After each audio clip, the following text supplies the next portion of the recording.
What's up, everybody? Welcome to the Action Network podcast presented by DraftKings. I'm your host, Chris Raybon. It's NFL Week 12. We got touchdowns for you for every game on the Sunday and Monday slate. I'll be joined momentarily by Sean Koerner, Gilles Gallant, two of the best touchdown bettors out there last week. We hit on George Pickens, Jake Ferguson, Jalen Hurts, Mark Andrews, Kareem Hunt, Colby Parkinson, Greg Dortch, just a ton of guys, Ted McMillan as well. So today we're going to go through week 12. We'll alternate giving our guys to find the end zone and set up some parlays. If you want to tail, just look for the quick slip link in the podcast and video description, or go to actionnetwork.com/bet now.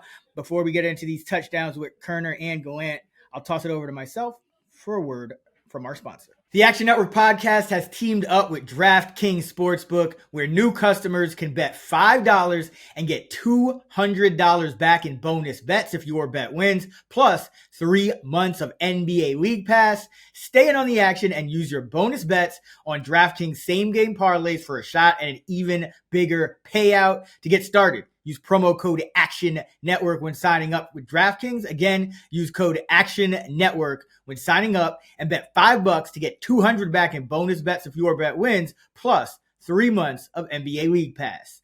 The crown is yours. All right, Sunday, Koerner, what's going on? We got you with the ugly Titans game again with some wind, some rain. So you could thank, I guess, David, our guy D Payne, for that one. But how you feeling? Pretty good. I always get these classic games, but I was actually happy I got this game because if you recall, I've mentioned AJ Barner on every single pod this week. The last time that happened was around a Gadsden touchdown week, Alec Pierce touchdown week. So I'm sticking with Barner here at plus 250. He's going to be my favorite touchdown leg on our parlay. But he already has a ton of upside as, the lead tight end for the Seahawks. Saw a season high 80% routes run rate last week, coming off a 10-catch game. But more importantly, he is their ball carrier on their tush-push play, and he's been very effective, just as effective as Jalen Hurts. He has an 88% success rate on his run plays. Typically picks up the first down. A couple weeks ago, they gave him the tush-push play on the goal line, and he had a rushing touchdown. So this is essentially like Jalen Hurts and Taysom Hill sort of combined with AJ Barner right now. He just has so many outs to scoring a touchdown now. So give me Barner at plus 250 before the market really catches on to him. And then on the other side, I don't like anybody, but I'm going to go Tony Pollard at plus 290. Not expecting too many points from the Titans here, but if they do get in a goal-to-go situation, I would imagine Pollard would be the most likely back to be out there. He's in a pretty much a 50-50 committee with Tajay Spears right now, but I consider Pollard, sort of the better early down short yardage option. And I am projecting him closer to plus 240. So of all the Titans, I think Pollard's offering the most value right now at plus 290. I feel like you can't get off our guy, Shimray DK. Every time I think I get off of him, like one week I get on him another week, and then he scores the other week. So I'll probably be on him too. But yeah, it's tough sweating out there. Low total game. Looks like could be some weather as well. This one, Jill, is not going to be any weather. Giants indoors at Detroit. Detroit coming off a loss. They're usually really good in these spots. Giants with the worst run defense by EPA. So it's an interesting matchup. I think a lot of people are going to gravitate towards, Gibbs and Montgomery. But you're actually looking at some other guys in this one. I think there's a lot of passing upside in this matchup, not just because it's indoors, but this is the man coverage bowl again. We're going to see the Giants, who are number 1 in man coverage. Lions are number 3. So on the Giants side, Theo Johnson right now is around plus 300. That's the guy who I would go with New York. Jackson Dart, I think he is expected to come back, but even if it's Jameis or Russ, it doesn't matter. He's just been getting a ton of targets in this offense, and he has decent receiver metrics for against man defense and single high safety. Also, another thing, too, when you look at the splits, like the Giants, they haven't really played a lot of teams that use man defense a lot outside of the Broncos and the Bears, and he led the Giants in receiving in both of those games. If you remember, he caught that fluky tip touchdown versus the Broncos. So Theo Johnson at 3-1, who's basically become like the number 1 option in this offense right now since Malik Neighbors has gone down. On the Lions side, I bet him against the Eagles. It didn't really work out, but I think you got to take him at this price. Brock Wright right now is around plus 400 to score a touchdown, and he is the tight end one in this offense by default. So you're getting a high-powered offense at home that could probably put up 40 points. I'm going to take him in this spot. Now, obviously, against man coverage, Amon-Ra St. Brown and J-Mo, they're going to be the ones who are getting a lot of targets, but their odds are like minus odds for Amon-Ra. I think it's plus 130 for J-Mo. So like you had said, that the Lions, they've just struggled on offense. They're coming back home. This could be like one of those home cooking, like get right games. And he saw 7 targets last week with Laporta out. So he tends to see a target uptick when facing man coverage. And as I said, the Giants play man coverage at the highest rate. So give me a starting tight end in this Detroit Lions offense at 4-1. Yeah, and I don't even think they had a third tight end up last week. I think it was just Brock Wright and Dwelly, if I'm not mistaken, is the backup, but didn't really do much. So played like 2 snaps. Right. So yeah, it's going to be all right. No pun intended here in this Detroit offense. All right. Next up, we'll stay with the New York teams traveling, the Jets at the Baltimore Ravens. This is an interesting game. I'm going to go with Lamar Jackson at plus 200. I'd never bet Lamar Jackson touchdowns. I usually fade it on the season long board when it's his rushing number because it's always like a touchdown or so too high.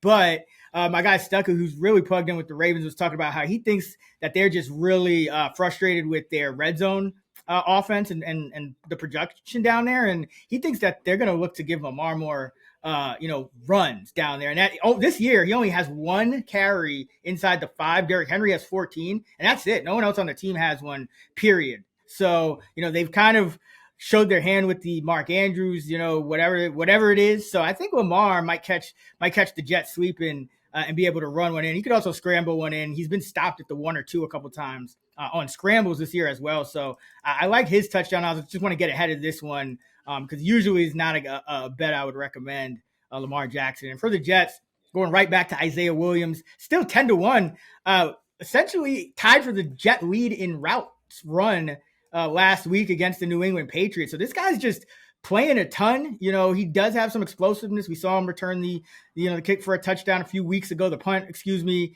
And, I thought, because he's more of a slot guy, a guy who's going to return kicks, that they wouldn't really look to him in the red zone because they have some bigger bodies and tight ends and things like that. He's actually leading them in red zone snaps since they switched up this whole, their whole team essentially as well. So I can't get away from him at 10-1. I have his odds, kind of half this in that same kind of bucket with Mechie and A.D. Mitchell. And A.D. Mitchell is the other guy I want to mention as well because he saw about a 62% routes run rate last week. That was up from the week before when he was, he didn't play. And the Jets they showed it with Mechie that they're going to really work these new guys in. So I think Mitchell, Williams as well. So I think Mitchell's a guy who he might bump up into the 80s, 90s% in routes run rate. And he is clearly the most efficient Jet receiver in terms of targets per route and all that stuff. So I think a really good bet. Just because of the upside, still at plus 450 if you can get it. Anything above 400, I think, is decent value for A.D. Mitchell here. So I just wanted to mention him as well. But I'll go with Williams for the official play because he's just ridiculously underpriced at 10-1. Steelers at the Bears. Just, outdoor game here. Koerner, we got, the Steelers just leaning on their tight ends, the quarterback question marks, and Ben Johnson cooking with the run game. What are you doing here? Yeah, so this game doesn't really have a market up right now, so I'm just kind of like roughly projecting their price right now. But for the Bears, I'm going to go with my guy Luther Burden III, right around like plus 300. He's a second round pick that many considered, a first round talent. But he's been buried on the depth chart. He's been their wide receiver 4 for the entire season so far. So he hasn't really seen that many chances. But last week, he did finally leapfrog Olamide Zaccheaus, and he's their wide receiver 3 right now. And Ben Johnson even said that he's earned more playing time, which is music to my ears. So I'm taking him here. I think he has a ton of upside. So the more playing time he's going to get, the more likely is to score. And on the Steelers side, I'm going to go Darnell Washington. He's really starting to trend up. This is obviously a very murky 3-way tight end committee, but he saw a 61% routes run rate last week, around his season high. And he had a really good run after the catch where he bulldozed over 2 to 3 would-be tackler. So I think they're just going to try to get him the ball more, especially around the red zone, just considering how massive he is. And, whether it's Aaron Rodgers or Mason Rudolph under center, doesn't really matter. But they're both, Rodgers is questionable, Jalen Warren's questionable. So they might lean on someone like Washington a bit more here. Yeah, so I'm seeing Washington at plus 437 and Burden at plus 337. So some nice value there. We'll see how these markets kind of trend, but like those two. I am jealous though, Jill, that you got the Patriots Bengals game, because all types of issues going on in this one. I mean, Joe Burrow, I don't think has officially been ruled out as we record this. He could be by the time people are listening, but I don't think he's officially been yet. And Jamar Chase's suspension has been upheld, and booties are no longer up in the air. Koerner, remember? Kayshawn is back as well. So, Jill, a lot of stuff to digest here, but who are you going with? All right, well, let's start on the Bengals side, because I don't think it matters if it's Burrow or Flacco for this one. And I know that you've already given this out on the six-pack with Stuckey. Mitchell Tinsley right now, I'm seeing odds around plus 500 to score a touchdown. And I mean, he's going to probably be the direct replacement for Jamar Chase. You look at the snaps run for all the receivers on this team outside of Yoshivas. Like, there's not really many guys. Like Charlie Jones is not really going to run any routes in this offense. So I think he's going to be a direct replacement on the outside in this spot, because we talked about this. Andre Yoshivas, he lines up in the slot about a 70% rate. I think they're going to keep him right there. And I also expect the Patriots to have cornerback Christian Gonzalez probably shadow T. Higgins as much as possible. And a lot of people, they might not remember, but in week 2, he had probably one of the best touchdown catches of the year against the Jaguars, and he had another one in the preseason. So in a game right now where they're pretty big underdogs, if they're trailing, which the spread indicates, they'll be throwing a lot. And if you got Flacco, I love him to spray the ball over the field. Tinsley, maybe he'll high point one and get another touchdown. So I love them at around 5-1 or anything over 4-1 really for Mitchell Tinsley in this offense. On the Patriots side, I keep going back to Pop Douglas.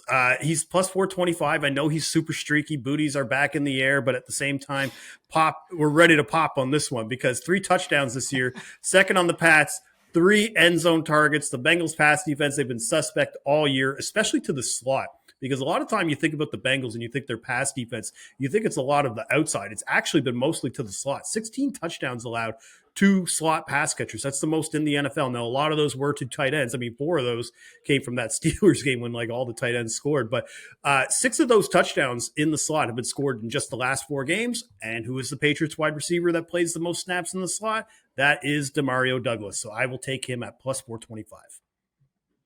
Yeah, that means you can't get your Efton Jism everywhere either, because he'll probably be inactive if Booty is back. So it's just booties are popping everywhere. Oh man, this is Patriots got a lot of interesting names. I mean, wow. All right, I'm just gonna move on before I get caught up in that. Colts Chiefs, good game here.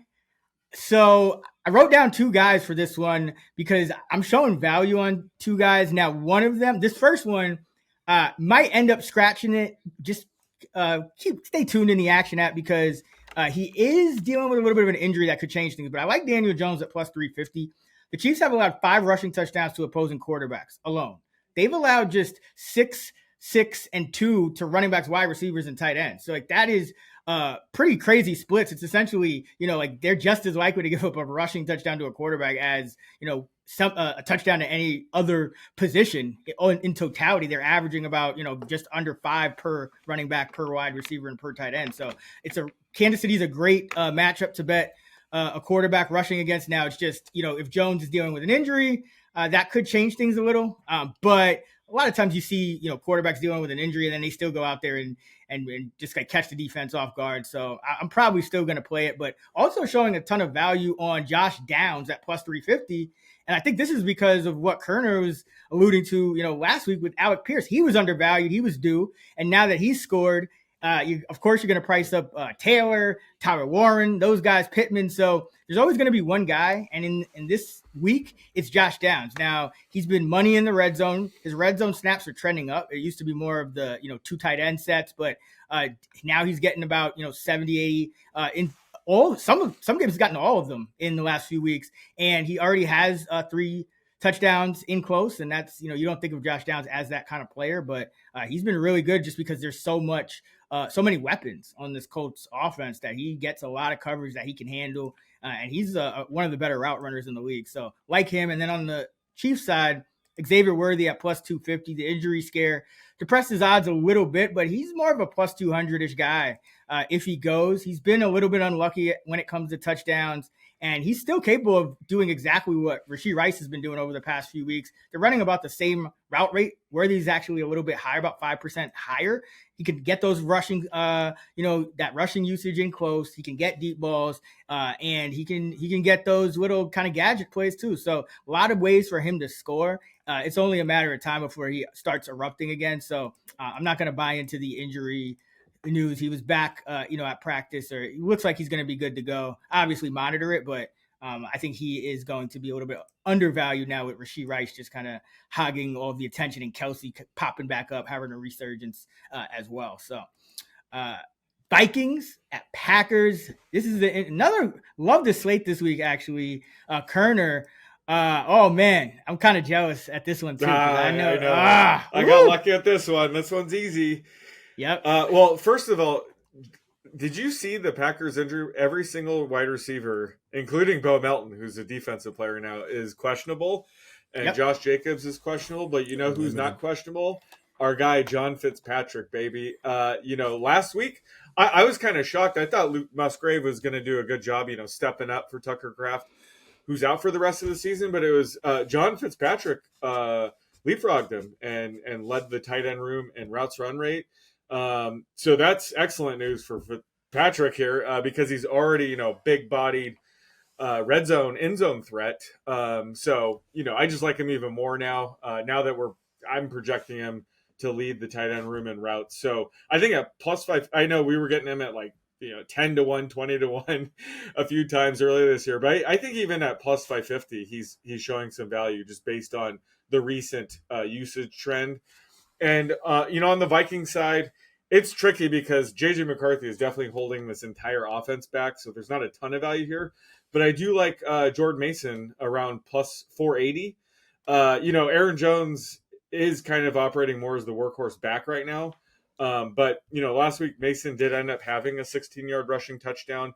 And if they do get down to the goal line, like if J.J. McCarthy is able to get them there, I think Mason would be the likely back to kind of see goal line work. He has 6 carries inside the 5 to Aaron Jones 1 this year. So I think he's kind of sneaky here at +480 if I had to go with anybody on the Viking side. So can I interest you, and this is not the only time I'm going to say this on this podcast, but can I interest you in a 3-way tight end parlay, anytime touchdown parlay for the Green Bay Packers? Because we know the Vikings just get eviscerated. Like every opponent seems to want to play all their tight ends against the Vikings.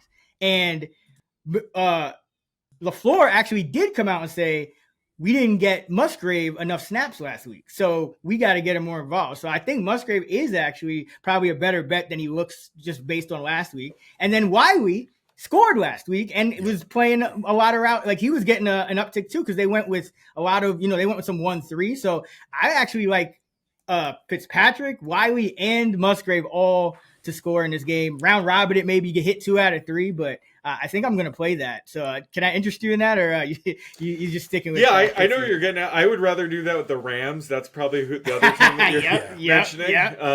Yeah. So I think I do like the idea, but I think the Rams especially, you could definitely interest me in that. Okay. Fair enough. I guess the Ravens probably always a dark horse. Steelers too. And the Bengals might get Gesicki back. I mean, there's some options this week. Oh, the Steelers. Yeah. Yeah, the Steelers. Oh, yeah. Although if it's Rudolph, the Bengals. It'd be Fant, like Gesicki, Fant, and Sample. Obviously Hudson. My guy. Nah, he would get benched. I think if Gesicki's back. Well, I don't know. Maybe not. Yeah. Maybe not. No. Gesicki. Again, I'm assuming Gesicki's out, but if he returns, Hudson was the guy that was popping in my model. But yeah, who the hell knows? We don't even know who's the quarterback for them this week at this point.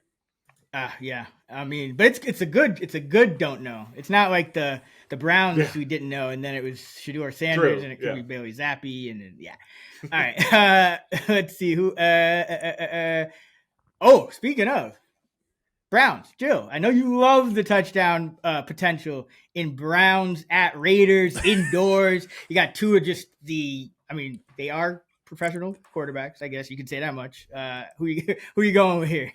Well, I mean, full disclaimer, we talk about, I wish I would have got that game. Like, this was the game when I was like, oh man, this one's going to be tough, because I didn't really love the touchdown value on. I almost bet no touchdown, but I was like, it's too boring. Like, it was only like 50-1. Whereas I think the touchdowns that we have to look at is Michael Mayer at 5-1. I think right now for him, he's still playing over 70% of snaps. He's running routes over 50% of the time. It's pretty high for a tight end too. And, against man coverage and single high safety, he actually leads the team in targets per route run against both of those coverages. And we talk about a lot of those teams running like a lot of tight end sets. Like, they're actually running 12 personnel at a top 7 rate right now. So I like Mayer to continue to kind of get fed. Is anything over 5-1. I know it's a tougher matchup, but that's the reason why we get in those odds. On the Brown side, though, this was a toss-up between Harold Fannin and David Njoku. And once I dove deeper into the stats, I realized I'm just going to take Njoku at 6-1. He just has longer odds, mainly because when you look at the data, they're pretty much identical. They're playing nearly the same amount of snaps, running the same amount of routes, same kind of efficiency against cover one or man coverage. It's just Shedeur Sanders is going to be the one who's at quarterback, and there's going to be a good chance that he might finish with minus passing yards by the time we finish this game. So with the Raiders, that defense playing most zone in the NFL, Njoku's target rate is just way higher versus zone than man defense, and Fannin is kind of more even on both sides. So I'm just going to take the tight end with the longer odds at 6-1 and pray that Shedeur Sanders just does not look as bad as he did last week. Yeah, I mean, you might have to pivot to Fannin anyway, because Njoku did miss the first 2 practices of the week. Now it isn't a joke, so he might just be back. But there is a chance they sit him out. But I gotta also throw to Koerner real quick. I know you project odds on pick sixes and just defensive touchdowns. This has got to be one of the highest ever, right? I mean, because Shedeur Sanders just goes backwards, so the ball is always going to be if he fumbles, that ball is going to be in the other end zone. I feel like. Any thoughts on the Raiders odds for scoring a defensive touchdown? It's plus 550 right now. I'm seeing right now at DraftKings for that. Yeah, I think pick six potential, sack fumble potential. Yep. Raheem Mostert return touchdown potential. Yep. Yes. Trey Tucker punt return potential, and the Browns are going to be punting it quite a bit. So, you know what? You convinced me. I'm going to add that as a third pick. I'm adding that as a third pick now. Raiders defensive special teams. There you go. Plus 550. We're not going to go back to the Trey Tucker because I was high on him last week, and he did what he had to do even in a disgusting game. But this week it's got to be the Raiders D. It's like one of those things where it's just so obvious that you don't want to do it, but it's like Shedeur Sanders hasn't had a positive net passing game in 8 quarters. It's really bad. Add it to the slate. I like it. Thank you, Koerner. You got Joe convinced. You got it added to the slate. Now we're just cooking here. Now we're freaking cooking. And you put me onto the Mostert angle too, so now it's even more likely. Got to track that as a full unit. Let's go. Speaking of which, let's go to the Cardinals and the Jags. I'm not going with Greg Dortch again, as much as I want to. The matchup's a little different. I do like the Cardinals matchup here. Brissett's been playing really well, multiple touchdowns in all 5 of his starts. So good to go with one of the pass catchers, at least in Arizona. And it's going to be the chalk. It's going to be Trey McBride at minus 117. Jacksonville zone heavy. And every tight end's been scoring against him. Dalton Schultz, Brock Bowers 3 times. Ferguson, Kelsey, Jake Tonjes. And that's all since week 4. So I'll probably play his just single touchdown, but since we're doing the show here and I know people like the long odds, let's go with 2+ touchdowns at plus 550 for Trey McBride here, because Brissett has been throwing multiple touchdowns every start, and the Jags did give up a 3 touchdown game to Bowers, which means McBride would get 5 by my calculation. So yeah, and he did throw for 452 yards, and yards, touchdowns do have some correlation there too. So like me some Trey McBride this week. I mean, just who would have known Jacoby Brissett would just be what unlocked his touchdown potential from essentially no touchdowns in a year to 5 straight weeks and minus juice touchdown odds. Really happy for Trey McBride. Parker Washington is going to be my choice on the Jaguars. I was hoping we'd have more clarity about the tight end situation because I think, tight ends are a good option to take against this Arizona Cardinals defense, which is also pretty, safe, zone heavy, likes to keep things in front of them. They will give up touchdowns to tight ends, but they also give up touchdowns to, kind of like interior receivers, little speedier guys. JSN, Flanoy, Josh Downs, and Hunter Renfrow scored twice against them. So Parker Washington is kind of that guy for the Jaguars. I think he's still pretty safe for about 80 to 95% route run rate, even when Brian Thomas Jr. does return. It's been Patrick kind of taking those 1-for-1 snaps from Thomas. So it should still be Washington with Thomas and then Jacoby Myers as the top three receivers. So it's just with all the other uncertainty as far as who exactly is going to play. And then they, Tootin and Etienne are kind of juiced up because they've been getting it going lately. So I think it's a good spot to take a Jaguars pass catcher again. I think they could be trailing. It's just not in Jacksonville now. They got to go across the country, and they're not facing Justin Herbert, who just lost the plot last week. So like Washington at plus 240, McBride for 2 at plus 550. Falcons at Saints, and Koerner, I am jealous of you for this game too. I know. I was hoping I would get this game. I just knew I didn't have to look at the odds. I knew I was going to be on 2 long shots here, and sure enough, I got it. And sure enough, the odds were bad. I'm showing value on them, I should say. And first up for the Falcons, got to go with Kadero Hodge here at 11-1. Are you kidding me? Drake London is expected to miss this week. And Hodge was really operating as his backup last game. So when London went down, Hodge was literally a 1-for-1 replacement for him. As we talked about, Raybon, I'm expecting Casey Washington to get a bit more work than he saw last game once London went down. So it might be a little bit more of a committee, but Hodge should see the biggest increase in snaps here. And he's more of a downfield, big play upside guy anyway. So I'm projecting this closer to plus 700. So I like the value we're getting here at 11-1. On the other side, this one's a no-brainer for me. Devon Vele at plus 400. He saw a huge increase in snaps following Rashid Shaheed's trade as we expected, but he was out there for every single Tyler Shuck dropback. So he had 100% routes run rate. Can't ask for more than that. Also, they cut Brandon Cooks, who that might hurt him because he was just, cardio king out there, just, wasting away.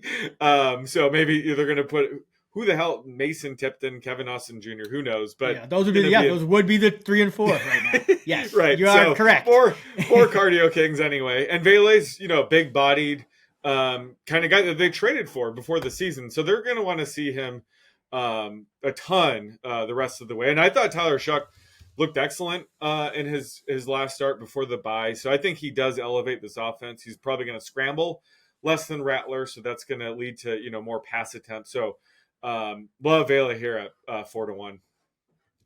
Yeah, Vele was about to be my favorite of the week until I saw Tinsley. And then on the action pod, Stuckey liked Vele so much that he ended up going Vele. I've already bet them both.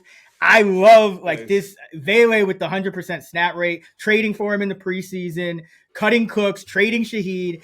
I mean, they are clearly invested in this guy. And so, and now they have a better quarterback, and it's kind of gone under the radar a little bit. So this is just like a perfect situation for him. I mean, I don't know if I remember a touchdown bet that I like more than Vele and Tinsley. So I mean, just a smash. And yeah, I totally agree with Hodge. He was that 1-for-1 replacement, and Washington has been it for Mooney. So there's a chance Hodge gets, at least the David Sills full route rate. And because Sills, I think last game actually ran 100% too, but he's priced up, and he could get targets with Cousins. But remember, Cousins and Hodge had some chemistry going back to last year as well. Didn't Hodge have that walk-off against, I believe or the tying or something? It was either a tying touchdown or a walk-off in 2024 with Cousins under center. So they do have some chemistry there. Yeah, it was a 60-something yard touchdown. Week 5 against the Bucs. Yeah. So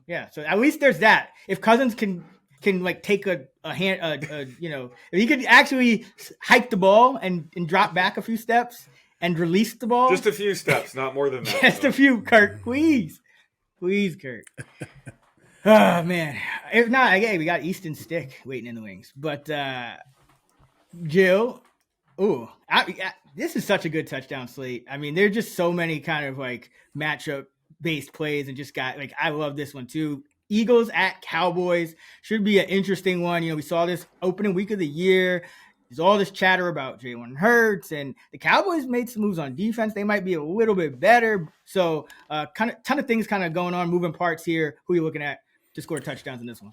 Well, I will say the Cowboys have gotten a little bit of reinforcements on defense, but not quite. I mean, they did get Malik Hooker back, but not quite in the secondary, right? Like their pass defense is still pretty bad. 30th in defensive DVOA versus the pass, with 23 passing touchdowns allowed, 17 of those to wide receivers. So I'm going to go with Devontae Smith. He's around plus 190. Now, part of the reason why I wanted to go with him is because if you look at the recent defensive output from them, they've been playing a little bit more man coverage than normal. Like back in week 1, for example, they played, I believe it was like 98% zone coverage in week 1. Mm-hmm. And they've been playing zone for most of the year, but it was only like in the last couple of weeks before they played the Raiders, they started playing a little bit more man, and they went back to zone this past week against the Raiders. So yeah, I think they're going to go back to that zone front. And if they do, it's Smith who has the highest targets per route run versus zone coverages over A.J. Brown or Dallas Goedert. It's part of the reason why I bet on Devontae versus the Packers instead of A.J. Brown, another team that plays a lot of zone coverage. And you look at Devontae Smith's game logs this year and who he has done well against: Packers, Vikings, Rams, all three of those teams, top 10 in zone coverage rates. So as long as we don't see a repeat of week 1 where it's just 5 rushing touchdowns combined, and I think Devontae is going to get a score here. So that's who I would bet on the Eagles side. Now, this one is probably going to require you to take a little bit of a leap, but I'm going to take Dak Prescott to score a touchdown here. He's around plus 950.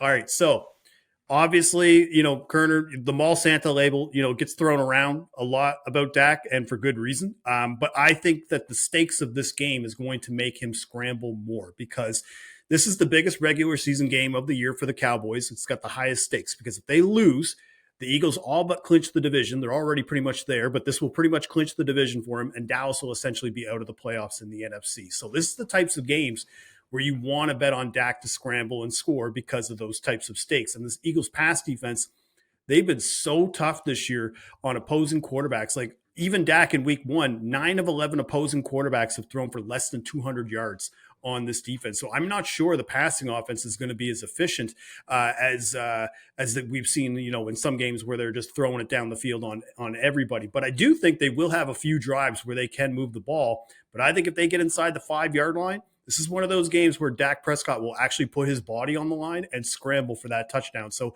I had expected odds around this for around like plus 650. So I love this bet at plus 950 for Dak Prescott to score a rushing touchdown on this Eagles defense.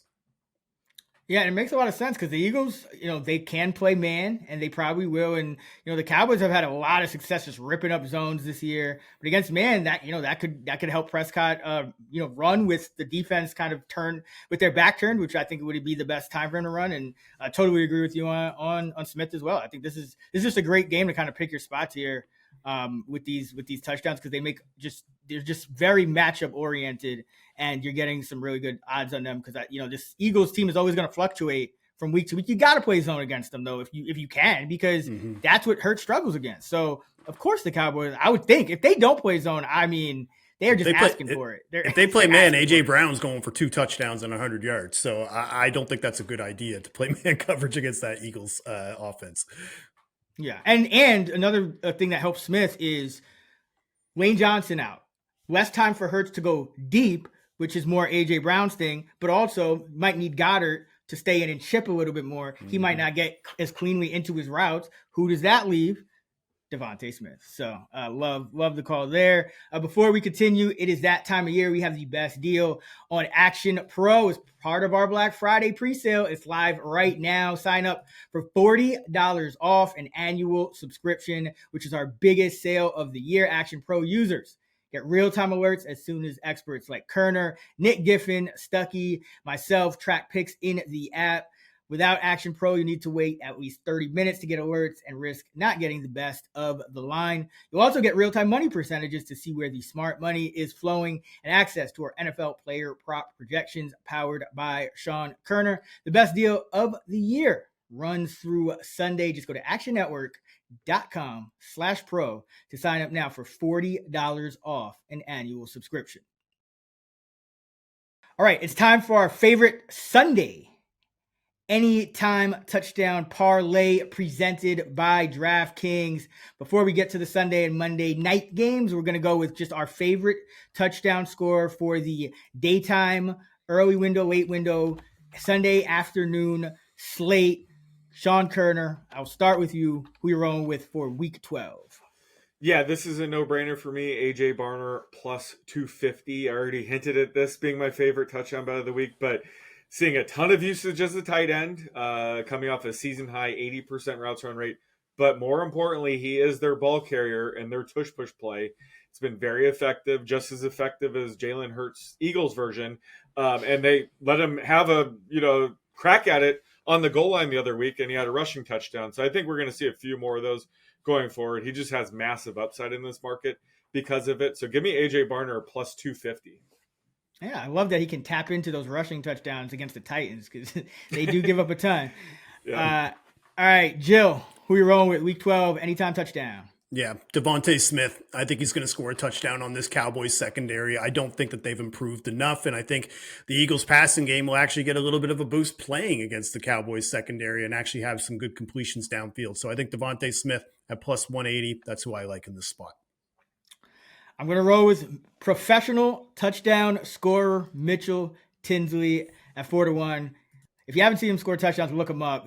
As you mentioned, Jill, a bunch of highlight reel kind of touchdown catches already in his young career. Had one earlier in the year. Also had a couple in the preseason against the Commanders, I believe it was. So love him in this spot. Has upside to just be a 1-for-1 Chase replacement. But either way, should be that number 3 receiver and an option in the red zone. You parlay Tinsley, Smith, Barner together on DraftKings, and you get 46-1 odds. I think this is the second time we've had a 46-1. Oh, we had one on the Thursday as well. So yeah, we're getting some nice odds here from DraftKings. That was our favorite week 12 anytime touchdown parlay presented by DraftKings. All right, let's get into Sunday night football. We got the Bucks going to LA to take on the Rams. I'll have a write-up for this one on Action Network later in the week. Koerner, let's talk about some tight ends. Yeah, I'm going to go Terrence Ferguson here at plus 525. Tyler Higbee placed on the IR with his ankle injury.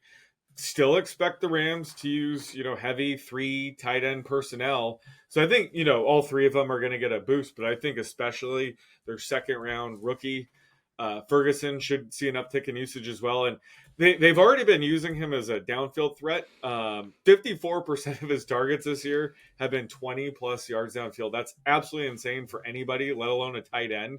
So he could score from, anywhere on the field with that kind of usage and, around the goal line as well. So I like Ferguson here at plus 525.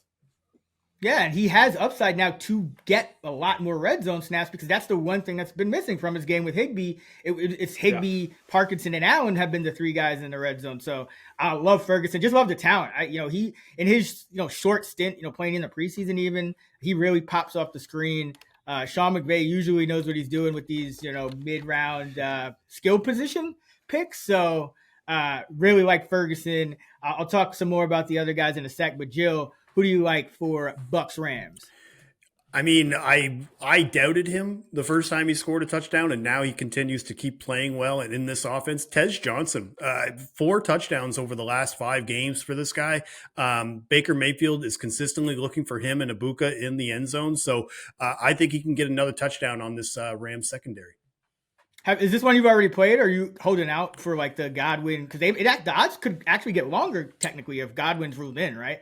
Well, I have played him. Like right now, Okay. I'm seeing odds plus 350-ish right now. So I put a little bit of money on him to start off, but I like to let the market mature a little bit, see who's going to be playing and let the odds kind of fluctuate from there. But right now, if it's based on the idea that Godwin's out, Evans is out, Tez Johnson right now might as well be wide receiver 2 in this offense, and a passing offense that continues to be very efficient. So I love him at even at plus 260.